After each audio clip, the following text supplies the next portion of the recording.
And well, here's just another casualty of life. And I've seen probably 3 deer today in this predicament, or even worse. And it just doesn't even affect me emotionally anymore. It just really makes me sick. And nobody should have been born. Nobody should have been, because that just triggers trauma in everybody's life. It triggers trauma and misfortune and suffering. And with every passing of life, that individual will never be here again. That individual was so very unique, and they did not want to die. And such is the case with every single person placed into existence, and every baby, and ever since we were born, we are just resisting death. We are doing everything in our power to keep ourselves alive, so that we may suffer yet another day, another week, another month, another year, another decade. And that is the sum of life. Nobody wants to die. And certainly no animal wants to die. And every day we resist death. We have to keep ourselves fed and watered and safe and warm, or cool, depending on the weather.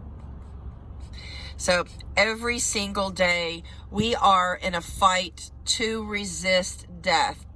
But death is our ultimate peace. There is no afterlife.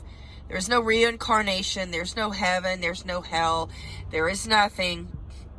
We are just placed on this planet to reproduce.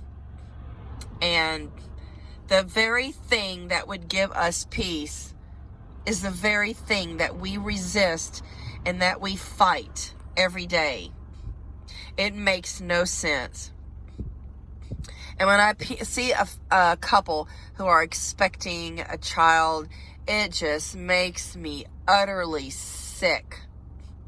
That they have gambled with their potential child's life, who will yet repeat the very same cycle of resisting death. And it's mind-blowing. It's epic how anybody can have a conscience and go into reproduction, conception, and without thinking of what's going to happen to their child as they grow up, and the dangers that they face, and to not feel any accountability and not take any steps to prevent that life from being placed into existence at all cost. I was reading the front page of USA Today about the woman who's I guess her family was killed in Mexico, and I'm going to elaborate on that later. But every single day there is harm to face, and we are just resisting death. Is that what you want for your children? Please do not reproduce.